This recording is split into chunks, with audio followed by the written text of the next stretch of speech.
Hello everyone. Now we are going to start with the revision of registration chapter, which is ranging from section number 22 to section number 30.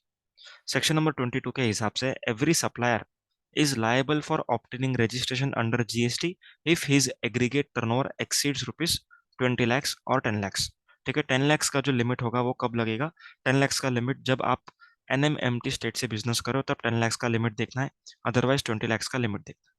अगर आपका turnover 20 lakh cross हुआ या फिर 10 lakh cross हुआ, then you are liable for obtaining registration in the state from where you are making taxable supplies. Okay, अब aggregate turnover compute कैसे करना है? एग्रीगेट टर्नओवर में चार चीजें ऐड करनी है, एक चीज लेस करनी है. ओके, चार चीजें क्या ऐड करनी है? All taxable supplies, all exempt supplies, export of goods और services, interstate supplies to same PAN. ये चार चीजें ऐड होंगी. ओके, इसमें कोई ज्यादा इंपॉर्टेंट बात नहीं है, आरसीएम का इनवर्ड ऐड नहीं होगा. ठीक है, क्योंकि वो मेरा परचेज है, मेरा सेल नहीं है, तो ऐड नहीं होगा. एक चीज क्या माइनस करनी है? GST component and GST cess component, ये माइनस होगा. ओके, अभी दो स्पेशल चीजें ऐड करनी पड़ती है as per explanation to section number 22. दो चीजें क्या है? अगर जॉब वर्कर ने प्रिंसिपल के बिहाफ पर सप्लाई किया, ओके, तो पहली बात, जॉब वर्कर ऐसा कब कर सकता है? जब प्रिंसिपल ने जॉब वर्कर के प्लेस ऑफ बिजनेस को एडिशनल प्लेस ऑफ बिजनेस डाला है. ओके, तभी कर सकता है ये ट्रांजेक्शन. तो जॉब वर्कर ने अगर ये सप्लाई किया तो ये किसके टर्नओवर में ऐड होगा? प्रिंसिपल के. आया समझ में? अगर एजेंट प्रिंसिपल के बिहाफ पर सेल कर रहा है, तो यहाँ पर एजेंट अगर खुद के नाम पर इनवॉइस बना रहा है तो एजेंट के टर्नओवर में, अगर एजेंट प्रिंसिपल के नाम से इनवॉइस इशू कर रहा है तो प्रिंसिपल के टर्नओवर में ऐड होगा. क्लियर? तो ये दो चीजें स्पेशली ऐड की जाती है. अभी जो एग्रीगेट टर्नओवर है, एग्रीगेट का मतलब होता है जितने भी मेरे इंडिया में ब्रांचेस है, सारे ही ब्रांचेस का टर्नओवर ऐड करना है. फॉर एग्जांपल महाराष्ट्र, गुजरात, राजस्थान, तो तीनों स्टेट्स में जितना भी मेरा एग्रीगेट टर्नओवर है, ठीक है, टर्नओवर जितना भी है, उन सबको टोटल करेंगे तो बन जाएगा एग्रीगेट टर्नओवर. तो ये एग्रीगेट टर्नओवर को अपने अपने को 20 लाख या फिर 10 लाख से कंपेयर करना है. क्लियर? अगर फॉर एग्जांपल तीन स्टेट्स है, महाराष्ट्र, गुजरात एंड त्रिपुरा, ठीक है, महाराष्ट्र, गुजरात एंड त्रिपुरा, मतलब इन तीनों में से कोई भी एक स्टेट मेरा स्पेशल कैटेगरी का आ जाता है तो यहाँ पर मुझे 10 लाख का लिमिट मिलेगा. ठीक है, नॉट 20 lakhs. लेकिन अगर वो स्पेशल कैटेगरी स्टेट सिर्फ और सिर्फ एग्जेम्प्ट सप्लाई दे रहा है, ओके, तो यहाँ पर मुझे 20 लाख का लिमिट मिलेगा. क्लियर है? एंड मुझे स्पेशल कैटेगरी में रजिस्ट्रेशन नहीं लेना पड़ेगा, क्योंकि मुझे रजिस्ट्रेशन कहाँ लेना है बोला? जहाँ से मैं टैक्सेबल सप्लाई कर रहा हूँ. अभी यहाँ पर एक छोटा सा एग्जाम्पल आप लोग के लिए. ओके, यहाँ पर देखो, सेकेंड वाला केस देख लो. महाराष्ट्र का टर्नओवर है 16 lakhs, गुजरात का टर्नओवर है 5 lakhs. ओके, महाराष्ट्र में हम लोग टैक्सेबल सप्लाईज कर रहे हैं एंड गुजरात से एग्जाम सप्लाई कर रहे हैं. तो आपका एग्रीगेट टर्नओवर तो हो गया 21 लाख, मतलब नंबर लेना है. तो नंबर कौन से स्टेट में लेना है? जिस स्टेट से मैं टैक्सेबल सप्लाई कर रहा हूँ, that is Maharashtra only, not Gujarat. लेकिन गुजरात का टर्नओवर एग्रीगेट टर्नओवर के कंप्यूटेशन में ऐड किया जाएगा. आया समझ में? एक स्टेट में आप कितना रजिस्ट्रेशन ले सकते हो? एक ले सकते हो. ओके, लेकिन अगर आपके पास एक ही स्टेट में मल्टीपल प्लेस ऑफ बिजनेस है, तो you have an option to opt for different registration for each place of business. दो अलग स्टेट होंगे तो दो अलग नंबर ही लेना पड़ेगा. क्लियर है? So here we complete with section number 22 का 20 लाख 10 लाख का लिमिट. अभी एक 40 लाख का लिमिट पढ़ेंगे. 40 लाख का लिमिट किसको मिलता है? ऐसा पर्सन जो एक्सक्लूसिवली गुड्स बेच रहा है. ओके, सिर्फ और सिर्फ गुड्स बेच रहा है, उसको क्या मिलता है? 40 lakhs का बेनिफिट मिलता है. मीनिंग देयर बाय 40 लाख तक के टर्नओवर के लिए उसको रजिस्ट्रेशन लेने का जरूरत नहीं, उसके ऊपर के लिए उसको नंबर लेना पड़ेगा. क्लियर है? 40 लाख का बेनिफिट चार लोगों को नहीं मिलेगा. सबसे पहला, जिन लोगों को सेक्शन नंबर 24 के हिसाब से कंपलसरी रजिस्ट्रेशन करना पड़ता है. सेकंड, जिन लोग वॉलेंटरी रजिस्ट्रेशन करना चाहते हैं. थर्ड, जो लोग TIP, that is tobacco, ice cream, paan masala, okay, along with that fly ash brick, fly ash block, fly ash aggregate, building bricks, earthen tiles, roof and tiles and bricks of fossil meal. तो ये सारी चीजें जो बना रहे हैं उन लोग को 40 लाख का बेनिफिट नहीं मिलेगा. उसके बाद जो लोग इंट्रा स्टेट सप्लाईज करते हैं MNS टप्पू से, MNS टप्पू is the code for the state जिन लोगों को 40 लाख का बेनिफिट नहीं मिलेगा. MNS Tappu, M³ T², Manipur, Mizoram, Meghalaya, Nagaland, Sikkim, Tripura, Uttarakhand, ठीक है, अरुणाचल प्रदेश, ए हो गया, P पौंडीचेरी एंड उत्तराखंड, तेलंगाना रहेगा. ठीक है, तो MNS टप्पू जो यहाँ पर लिखा हुआ है आप लोग देख सकते हो, मणिपुर, मिजोरम, मेघालय, नागालैंड, सिक्किम, त्रिपुरा, तेलंगाना, अरुणाचल प्रदेश, पौंडीचेरी, उत्तराखंड. तो इतने स्टेट्स के लिए 40 lakhs का बेनिफिट नहीं मिलेगा. समझ में आ गया? तो 40 लाख का बेनिफिट नॉर्मली किसको मिल रहा है? एक्सक्लूसिव सप्लायर ऑफ गुड्स को. अभी इसमें एक इंपॉर्टेंट पॉइंट, अगर आप लोग बेच रहे हो एक्सक्लूसिव सप्लायर ऑफ गुड्स हो आप, ओके, लेकिन आप लोग को FD पर इंटरेस्ट मिला या फिर सेविंग्स बैंक के अमाउंट पर इंटरेस्ट मिला, ओके, तो यहाँ पर जो इंटरेस्ट इनकम आपको हो रही है, for that you are a service supplier. Okay, तो यहाँ पर क्या आपका नेचर ऑफ सप्लायर चेंज हो जाएगा? Answer is no. आप लोग फिर भी एक्सक्लूसिव सप्लायर ऑफ गुड्स ही माने जाओगे. ओके, इंटरेस्ट इनकम भले मिल रहा है, फिर भी आप लोग क्या माने जाओगे? सप्लायर ऑफ गुड्स ही माने जाओगे। That interest income would be added in your aggregate turnover, but उस इंटरेस्ट की सर्विस इनकम की वजह से आपका नेचर ऑफ सप्लायर चेंज नहीं होगा। क्लियर है? उसके बाद सेक्शन नंबर 22 की छोटी सी बातें अभी। अगर अमालगमेशन हो रहा है, डीमर्जर हो रहा है, तो जो भी दिन से अमालगमेशन इफेक्ट हुआ, that is certificate of incorporation आया, तब से दोनों एंटिटीज जो मर्ज होकर नई अमालगमेटेड एंटिटी बनी है, उस एंटिटी को रजिस्ट्रेशन लेना पड़ेगा। ओके। अगर ट्रांसफर ऑफ बिजनेस होता है, तो जो भी दिन वो ट्रांसफर हुआ है उस दिन से लायबल होंगे रजिस्ट्रेशन के लिए। ओके। उसके बाद सेक्शन नंबर 23 एंड 24 दोनों देखेंगे। Section number 23 is for person who are exempt from obtaining registration, जिन लोग को रजिस्ट्रेशन नहीं लेना है। ठीक है। सबसे पहला एग्रीकल्चरिस्ट, ओके, जो कल्टीवेशन आउट ऑफ लैंड, ठीक है, मतलब बेसिकली पोटैटो बेच रहा है या फिर कोई भी चीज बेच रहा है जो फार्म से निकली है, तो एग्रीकल्चरिस्ट को रजिस्ट्रेशन नहीं लेना है। नेक्स्ट, जो लोग एक्सक्लूसिवली एग्जेम्प्ट सप्लाई करते हैं, ठीक है, उन लोग को रजिस्ट्रेशन नहीं लेना है। थर्ड, ऐसे सप्लायर जो कुछ बेच रहे हैं उसके ऊपर रिसिपिएंट आरसीएम में जीएसटी पे कर रहा है। ओके। सब प्रोडक्ट के ऊपर या फिर सब सर्विस के ऊपर रिसिपिएंट उनका भर रहा है, तो ऐसे सप्लायर को नहीं लेना है, बल्कि रिसिपिएंट को मैंडेटरी रजिस्ट्रेशन, बट सप्लायर को नहीं लेना है। क्लियर है? उसके बाद जो लोग सर्विस दे रहे हैं इंटर स्टेट, ओके, एक स्टेट से दूसरे स्टेट में सर्विस दे रहे हैं, तो उसका टर्नओवर अगर 20 लाख 10 लाख तक है तो फिर नंबर नहीं लेना है, उसके ऊपर होगा तो कंपलसरी रजिस्ट्रेशन। ठीक है। अगर पहले आप लोगों ने जीएसटी पढ़ा हुआ है तो आप लोग को पता होगा, inter state supplier of goods को कंपलसरी रजिस्ट्रेशन है। लेकिन अब अगर वो inter state supply of handicraft goods करेगा तो उसको 10 लाख 20 लाख 40 लाख का लिमिट मिलेगा। कैजुअल टैक्सेबल पर्सन, उसको वैसे तो कंपलसरी रजिस्ट्रेशन है, लेकिन अगर वो casual taxable person handicraft goods बेचेगा तो उसको 10 लाख 20 लाख 40 लाख का लिमिट मिलेगा। क्लियर है? अभी ई कॉमर्स ऑपरेटर वाले जो पॉइंट्स है वो अपन एक साथ बाद में देखेंगे। तो उसके बाद जो पॉइंट है वो है commission agent on behalf of agriculturist. अगर कोई एग्रीकल्चरिस्ट के बिहाफ पर गुड्स बेच रहा है, ओके, एंड कमीशन अर्न कर रहा है, तो उस कमीशन एजेंट को भी रजिस्ट्रेशन लेने का जरूरत नहीं। एंड जो लोग 40 लाख का बेनिफिट ले रहे हैं तो 40 लाख तक रजिस्ट्रेशन करने का जरूरत नहीं। So here we complete with section number 23 except e commerce operator का points. Next is section number 24। Section number 24, interstate supplier of goods को कंपलसरी रजिस्ट्रेशन है, बराबर है। इंटरसेट सर्विस प्रोवाइडर को 10 लाख 20 लाख के ऊपर टर्नओवर जाने पर रजिस्ट्रेशन मैंडेटरी होगा। जो लोग रिवर्स चार्ज के रिसिपिएंट है, स्पेसिफाइड रिसिपिएंट, उन लोग को रजिस्ट्रेशन लेना पड़ेगा। क्लियर है? अभी ई कॉमर्स ऑपरेटर का पॉइंट यहाँ पर हम डिस्कस नहीं करेंगे, एक साथ बाद में करेंगे। Next is NRTP. एनआरटीपी को कंपलसरी रजिस्ट्रेशन है, कैजुअल टैक्सेबल पर्सन को कंपलसरी रजिस्ट्रेशन है। ओके, हैंडीक्राफ्ट का लिमिट मिलने वाला है, ओके, वो भूलना मत। सीटीपी को मिलेगा, एनआरटीपी को नहीं मिलेगा। ओके। फिर जो टैक्स डिडक्ट करते हैं, that is TDS, collect TDS deduct करने वाले सेक्शन 51 में गवर्नमेंट एजेंसीज, ठीक है, सोसाइटीज, पब्लिक अथॉरिटीज, तो ये सारे लोग को टीडीएस डिडक्ट करने के लिए नंबर लेना पड़ेगा। उसके बाद जो क्लियरिंग फॉरवर्डिंग एजेंट्स होते हैं, ओके, उन लोग को रजिस्ट्रेशन कंपलसरी है अगर वो खुद के नाम से इनवॉइस इशू कर रहे हैं तो। Next is input service distributor, उन लोग को रजिस्ट्रेशन मैंडेटरी, जो अपन ने पिछले चैप्टर में सीखा आईटीसी में। नेक्स्ट, जो लोग ओआईडीआर सर्विस प्रोवाइड करते हैं इंडिया के बाहर से to other than registered person, उन लोगों को इंडिया में रजिस्ट्रेशन लेकर के जीएसटी पे करना पड़ेगा, उन लोग को बैंगलोर में रजिस्ट्रेशन लेना पड़ता है। क्लियर है? अभी हम बात कर लेते हैं ई कॉमर्स ऑपरेटर। अभी ई कॉमर्स ऑपरेटर में क्या होता है? बेसिकली दो टाइप के ईसीओ है। एक ईसीओ ऐसा होता है जिसको टीसीएस कलेक्ट करना पड़ता है while making payment to the supplier. Second type का ईसीओ ऐसा ईसीओ जिसको टीसीएस कलेक्ट नहीं करना। नाउ क्वेश्चन अराइजेस, टीसीएस कब कलेक्ट करना है? टीसीएस तब कलेक्ट करना है ईसीओ को जब कंसिडरेशन ईसीओ को मिल रहा है एंड ईसीओ सप्लायर को रिमिट कर रहा है। ओके, तो consideration is flowing from recipient to ECO then ECO to supplier. ऐसा होगा तो ईसीओ को टीसीएस कलेक्ट करना पड़ेगा। अगर टीसीएस कलेक्ट करने वाले ईसीओ से मैंने गुड्स बेचा तो गुड्स के सप्लायर को कंपलसरी रजिस्ट्रेशन। अगर मैं सर्विस सप्लायर हूँ, I am supplying through ECO liable to collect tax, उसमें मुझे 10 लाख 20 लाख का लिमिट मिलेगा। आया समझ में? उसके बाद जो ईसीओ टीसीएस कलेक्ट कर रहा है, तो टीसीएस कलेक्ट करने के लिए जो नंबर होता है उसके लिए कंपलसरी रजिस्ट्रेशन लेना पड़ेगा। क्लियर है? ईसीओ के कमीशन इनकम के लिए उसको 10 लाख 20 लाख का लिमिट मिलेगा। समझ में आया? अब बात करेंगे अपन ऐसे ईसीओ से मैंने बिजनेस किया जिसको टीसीएस कलेक्ट नहीं करना, तो गुड सप्लायर को लिमिट मिलेगा। Okay, 10 lakh 20 lakh 40 lakh, zero. Zero is for interstate supply of goods. Service supplier को पहले भी लिमिट मिलता था, अभी भी लिमिट मिलेगा। क्लियर है?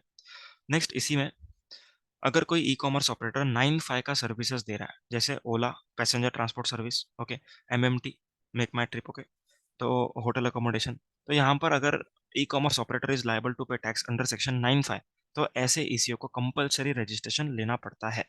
क्लियर है? So here we complete with entire e commerce operator के पॉइंट्स। अभी हम लोग एक बेसिक सेक्शन नंबर 25 को ओवरव्यू करेंगे, then I am going to explain you the procedure for obtaining registration. Section number 25 क्या बोल रहा है? नॉर्मल पर्सन को लायबल फ्रॉम रजिस्ट्रेशन से 30 दिन में अप्लाई करना है। सीटीपी एनआरटीपी को बिजनेस चालू करने के एटलीस्ट 5 दिन पहले रजिस्ट्रेशन ले लेना है। अगर एक ही स्टेट में आपका SEZ unit and non SEZ unit है तो दोनों एंटिटीज का सेपरेट रजिस्ट्रेशन होगा। अगर आप टेरिटोरियल वाटर से सप्लाई कर रहे हो तो फिर आप लोग को जो नियरेस्ट बेसलाइन होगा उस स्टेट में रजिस्ट्रेशन लेना है। क्लियर है पॉइंट? वॉलंटरी रजिस्ट्रेशन जो पर्सन लेगा उसको सारे प्रोविजन एप्लीकेबल हो जाएंगे। ओके, अगर एक ही स्टेट में आप दो रजिस्ट्रेशन लेते हो तो जो दोनों रजिस्ट्रेशन है उन लोग को, उन पर्सनों को हम लोग क्या बोलेंगे? डिस्टिंक्ट पर्सन बोलेंगे। आधार ऑथेंटिकेशन एक साथ अपन बाद में पढ़ेंगे। एनआरटीपी को अलग डॉक्यूमेंट्स लगेगा, ठीक है? इनकम टैक्स पैन उसके पास होगा नहीं। नॉर्मल लोगों को पैन के बेसिस पर जीएसटी नंबर मिलता है, लेकिन एनआरटीपी को अलग डॉक्यूमेंट्स के बेसिस पर मिलेगा। ओके, अगर कोई पर्सन जीएसटी में रजिस्ट्रेशन नहीं कर रहा है, inspite of being liable, officer can register him. ठीक है, यूनाइटेड नेशन और एम्बेसीज इन लोगों को यूआईएन नंबर मिलता है, that is unique identity number which is useful for claiming refund. Clear? Okay, so इतना ही इंपॉर्टेंट था सेक्शन नंबर 25 में से। अभी हम लोग एक बार प्रोसीजर पढ़ेंगे। तो यहाँ पर हम लोग कौन से प्रोसीजर देखने वाले हैं वो लिख ले रहा हूँ सबसे पहले। एप्लीकेशन फॉर रजिस्ट्रेशन, ठीक है, एप्लीकेशन का प्रोसेस देखेंगे। अमेंडमेंट का प्रोसेस देखेंगे। ओके, नेक्स्ट इज कैंसलेशन का प्रोसेस देख लेंगे एंड रिवोकेशन। ठीक है, ये चारों प्रोसेस आप लोग को 5 से 10 मिनट के अंदर मैं बता दूंगा। सारे प्रोसेस एकदम सिंपल है। सो एप्लीकेशन का प्रोसेस जो होता है उसमें हम लोग दो पार्ट में डिवाइड करेंगे। ठीक है, सबसे पहला पार्ट, आपने आधार ऑथेंटिकेशन के लिए ऑप्ट किया।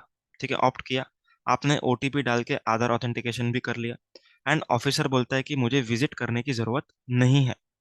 ओके, तो आपके लिए कुछ प्रोसेस अलग होगा। या फिर सेकंड प्रोसेस क्या रहेगा?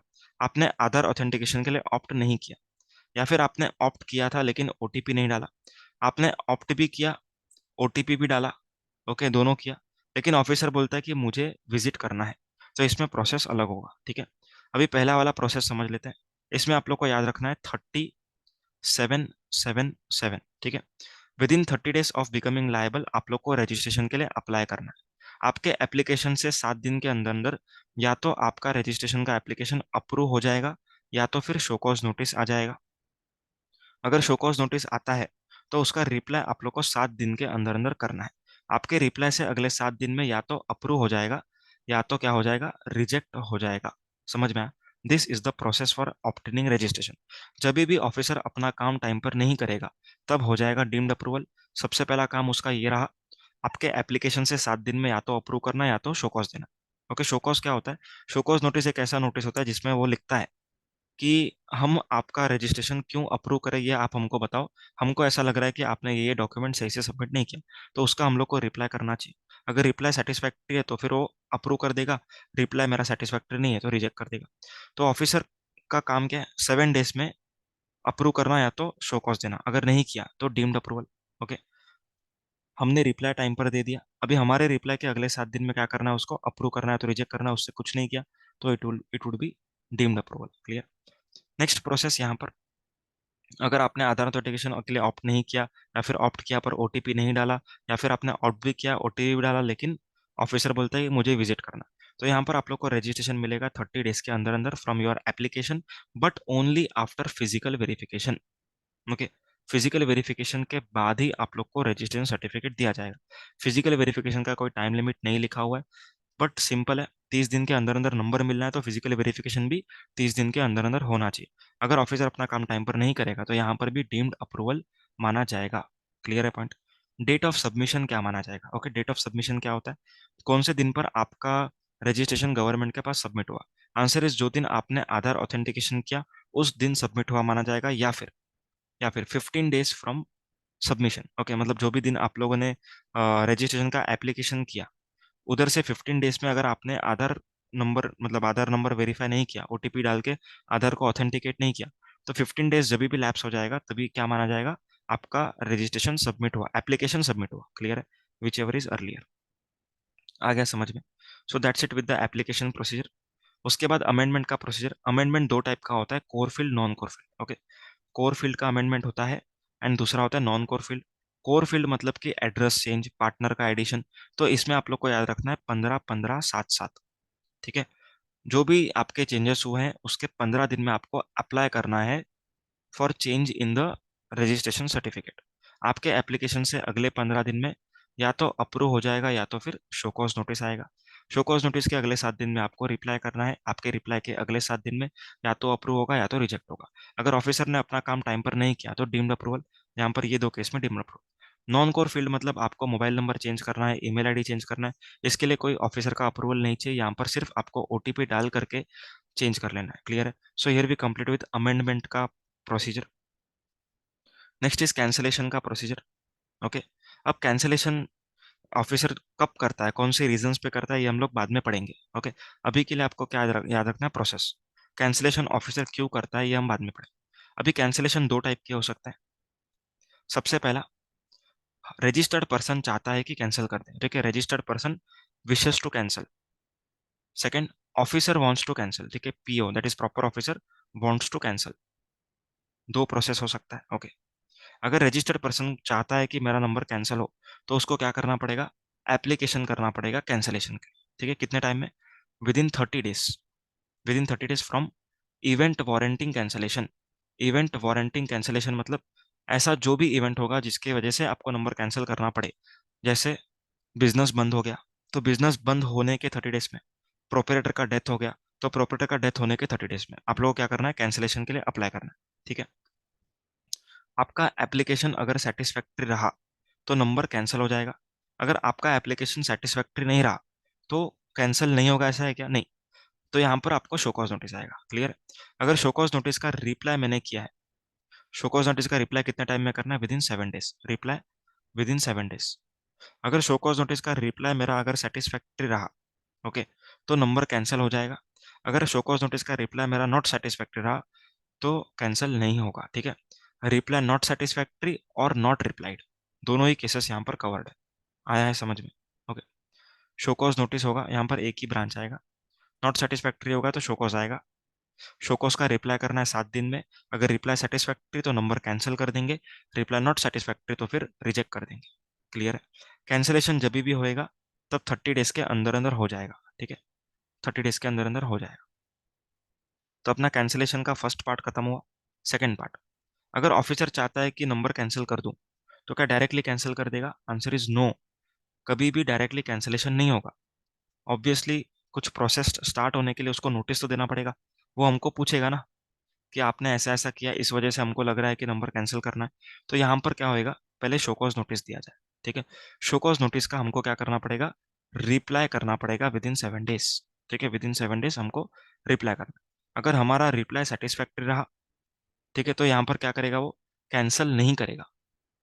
ठीक है, यहाँ पर ऑफिसर चाहता है कैंसिल हो, मैं चाहता हूँ कैंसिल ना हो, तो मेरा रिप्लाई जो होगा अगर सेटिस्फाई हो रहा है मतलब कैंसिलेशन नहीं होगा। आ रहा है समझ में? प्रोसीडिंग्स ड्रॉप ऑफ हो जाएंगे। अगर रिप्लाई मेरा सेटिस्फैक्ट्री नहीं रहा, नॉट सेटिस्फैक्ट्री, तो यहाँ पर क्या हो जाएगा, कैंसिल हो जाएगा number within next 30 days. आया पॉइंट समझ में?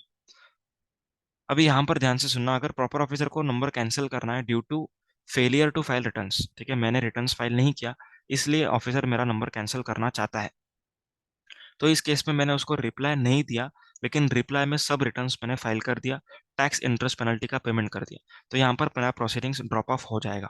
आया है समझ में? So here we complete with cancellation process. उसके बाद रिवोकेशन का प्रोसेस समझेंगे।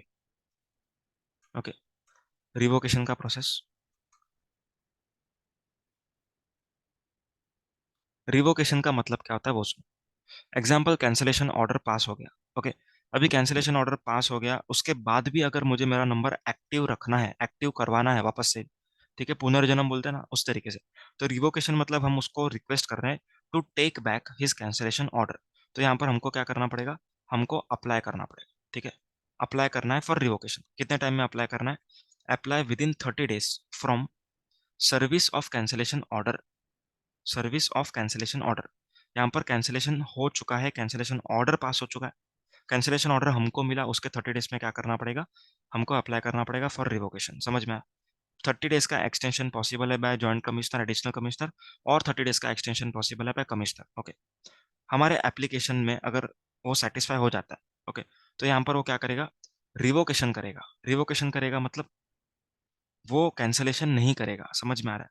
अगर वो सेटिस्फाइड है हमारे रिवोकेशन के एप्लीकेशन से, तो यहाँ पर वो नंबर हमारा एक्टिव कर देगा, वापस से कैंसिलेशन ऑर्डर को वापस से ले लेगा। आया है समझ में? क्लियर है? तो यहाँ पर विद इन 30 डेज कर देगा वो रिवोकेशन को एक्सेप्ट। अगर हमारा रिवोकेशन का एप्लीकेशन नॉट सेटिस्फैक्ट्री, तो क्या करेगा वो? शो कॉज नोटिस पास करेगा, इशू करेगा। तो शो कॉज नोटिस का हमको क्या करना पड़ेगा? रिप्लाई देना पड़ेगा। ठीक है, रिप्लाई हम लोग कितने दिन में करेंगे? With in 7 days. समझ में? अगर मेरा रिप्लाई सेटिस्फैक्ट्री रहा, ओके, तो रिवोक हो जाएगा। ओके, मतलब कैंसिलेशन कैंसिल हो जाएगा, रिवोक हो जाएगा विद इन 30 डेज। ओके, अगर मेरा रिप्लाई नॉट सेटिस्फैक्ट्री रहा, तो यहाँ पर रिवोकेशन का एप्लीकेशन रिजेक्ट हो जाएगा, मतलब कैंसल्ड ही रहेगा। समझ में आ रहा है? तो रिजेक्ट हो जाएगा। आया है समझ में? So here we complete with revocation process.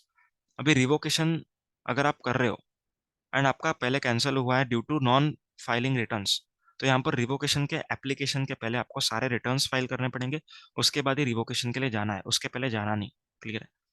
अगर आपका नंबर रिवोकेशन मतलब हो चुका है, रिवोक हो चुका है नंबर, तो यहाँ पर आपको रिटर्न्स भी फाइलिंग करनी पड़ेगी। ठीक है, अभी रिटर्न्स का यहाँ पर प्रोसेस दिया हुआ है, देखो। Returns from the date of cancellation, returns from the date of cancellation, किधर गया? हाँ, from the cancellation order till the date of revocation. Okay, मतलब जब भी मेरा नंबर कैंसिल हुआ वहां से लेकर के रिवोकेशन ऑर्डर तक का जो पीरियड होगा, उस पीरियड का जो रिटर्न्स होगा वो मुझे अगले 30 दिन में फाइल करना है। समझ में आया?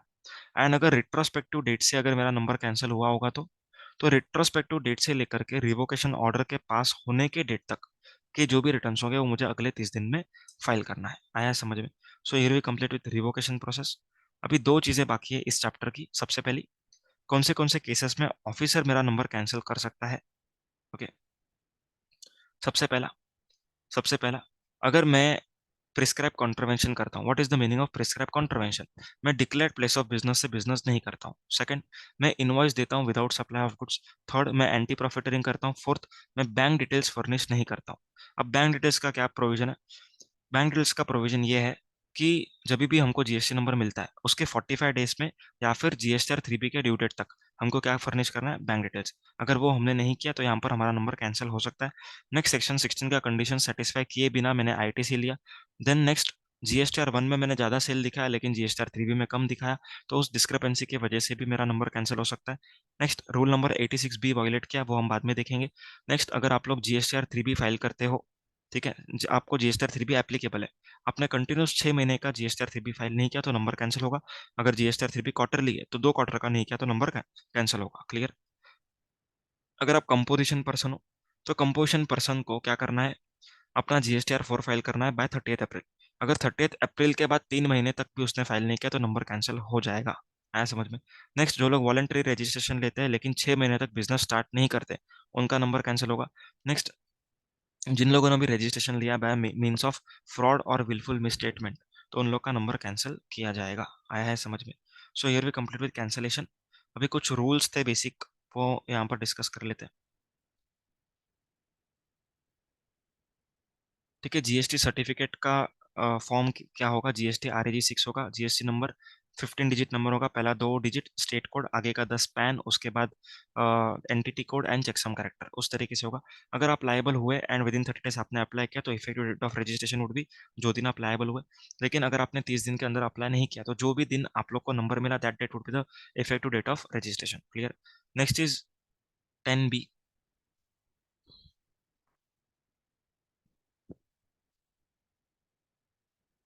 Rule number 10B। Okay, rule number 10B क्या बोलता है? अगर आप लोगों ने आधार ऑथेंटिकेशन अब तक नहीं करवाया क्योंकि आपने जीएसटी आया तब रजिस्ट्रेशन लिया, ओके, लेकिन आप लोग को कुछ प्रोसेस करने के लिए मैंडेटरी आधार ऑथेंटिकेशन करवाना पड़ेगा, जैसे रिवोकेशन का एप्लीकेशन या फिर रिफंड एप्लीकेशन। अगर आपके पास आधार ऑथेंटिकेटेड मतलब आधार ऑथेंटिकेशन नहीं हुआ है, आधार नंबर ही नहीं, तो यहाँ पर आप क्या कर सकते हो? बाय एनरोलमेंट आईडी, ठीक है, आधार एनरोलमेंट आईडी होती है, उसके बेसिस पर आप लोग क्या कर सकते हो? ये रिफंड क्लेम वगैरह कर सकते हो। अगर आपके पास आईडी नहीं है तो बैंक पासबुक विथ फोटोग्राफ या फिर voter ID, passport, driving licence के बेसिस पर भी कर सकते हो। Okay, next, tax deductor collector. अगर टैक्स डिडक्टर या फिर कलेक्टर के पास फिजिकल प्लेस ऑफ बिजनेस नहीं है किसी स्टेट में, तो भी वो लोग वहां पर रजिस्ट्रेशन ले सकते हैं by virtue of rule number 12। उसके बाद रूल नंबर 18, जो भी पर्सन बिजनेस कर रहा है उसके एंट्री पर जीएसटी का सर्टिफिकेट लगा होना चाहिए। Next is casual taxable person and NRTP. ठीक है, सीटीपी एनआरटीपी। तो सीटीपी एनआरटीपी को रजिस्ट्रेशन लेना है, उसके 5 दिन के बाद वो लोग बिजनेस स्टार्ट कर सकते हैं। Meaning thereby business start होने के 5 दिन पहले तक आपके पास नंबर होना चाहिए। योर सीटीपी और NRTP registration is valid only for 90 days और the lesser period as you have opted for. लेकिन अगर आपको 90 days से ऊपर का एक्सटेंशन चाहिए तो आप लोग ऑप्ट कर सकते हो फॉर फर्दर 90 days। लेकिन 180 days के ऊपर एक्सटेंशन पॉसिबल नहीं होगा। सीटीपी एनआरटीपी को एडवांस में टैक्स भरना पड़ता है। एडवांस टैक्स मतलब estimated output tax minus estimated input tax credit. Clear है? जो भी आप लोग पे करते हो एडवांस टैक्स वो ई कैश लेजर में क्रेडिट होगा। जीएसटीआर 5 फाइल करना पड़ेगा एनआरटीपी को, सीटीपी को, जीएसटीआर 1 and 3 भी। समझ में आया? So here we complete with the CTP NRTP part. Last part suspension of registration. Suspension क्या होता है? बेसिकली अगर आप लोगों ने कैंसिलेशन के लिए अप्लाई किया, तो जब भी आपने अप्लाई किया जो भी दिन से आप कैंसिलेशन चाहते हो उस दिन से लेकर के प्रोसीडिंग खत्म होने तक के पीरियड को हम बोलते हैं सस्पेंडेड पीरियड। ओके, अगर ऑफिसर आपका नंबर कैंसिल कर रहा है तो ऑफिसर जो भी दिन से कैंसिल करना चाहता है उस दिन से लेकर के जब तक प्रोसीडिंग खत्म नहीं होता तब तक के पीरियड को कहा जाता है सस्पेंशन पीरियड। सस्पेंशन पीरियड का खासियत क्या है? सस्पेंशन पीरियड में आप लोग इनवॉइस इशू नहीं कर सकते। सस्पेंशन पीरियड में जीएसटी रिटर्न्स फाइल नहीं कर सकते। सस्पेंशन पीरियड में आप लोग को रिफंड नहीं मिलता। आया समझ में? क्लियर है? अगर सस्पेंशन पीरियड खत्म होता है तो कब से खत्म हुआ माना जाएगा? जब से सस्पेंशन पीरियड आया था। क्लियर है? सस्पेंशन और भी रीजन से जिसकी वजह से हो सकता है, दैट इज जीएसटीआर 1 और 2A और 3B का डिस्क्रिपेंसी। ओके, बेसिकली 1 3B का डिफरेंस की वजह से भी सस्पेंशन हो सकता है। आपने आपका परचेस बहुत किया है लेकिन सेल कर ही नहीं रहे हो। ओके, तो 2A में बहुत परचेस दिख रहा है, 1 में सेल कम दिख रहा है, आपके पास स्टॉक भी नहीं है। तो यहाँ पर भी एनालिसिस के हिसाब से आपका रजिस्ट्रेशन सस्पेंड हो सकता है। ओके, तो यहाँ पर ऑफिसर को आपको इंटीमेट करना पड़ेगा in the form GST RG 31, जिसका रिप्लाई आप लोग को देना पड़ेगा विद इन नेक्स्ट 30 days। आया है समझ में? So here we complete with entire registration chapter. Okay, IBC वाला प्रोविजन नहीं करेंगे। तो अपना रजिस्ट्रेशन चैप्टर हो चुका। अभी वैल्यू ऑफ सप्लाई में एक पॉइंट बचा था, ओईएम वाला। ठीक है, वो यहाँ पर मैं बता देता हूँ। ओरिजिनल इक्विपमेंट मैन्युफैक्चर वाला एक पॉइंट था, वो बच गया था, वो यहाँ पर देख लेंगे।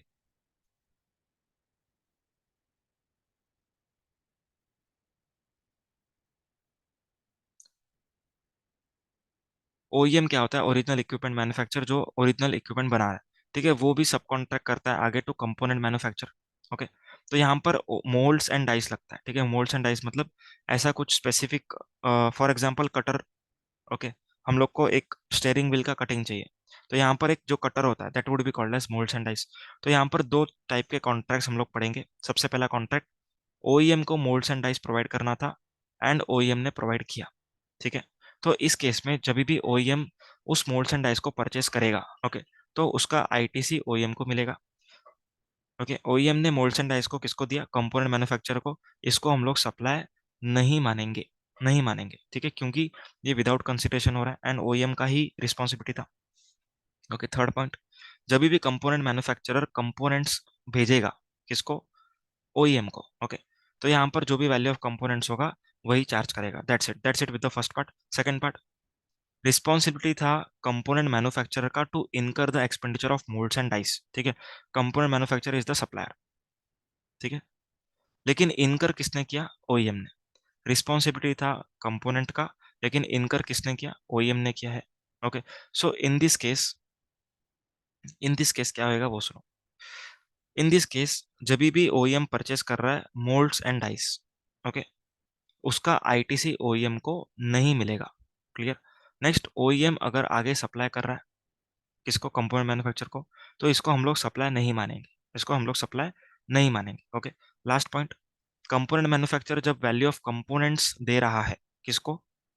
कंपोनेंट, सॉरी, ओईएम को, तो यहाँ पर वैल्यू ऑफ सप्लाई क्या होगा? वैल्यू ऑफ सप्लाई होगा value of components plus amortised cost of amortised cost of moulds and dies. ठीक है, मतलब अगर मोल्ड्स एंड डाइस 10 बार यूज होंगे तो 1/10 करके यहाँ पर ऐड होगा in the value of supply. समझ में आया? So here we complete with OEM का part which was pending in value of supply.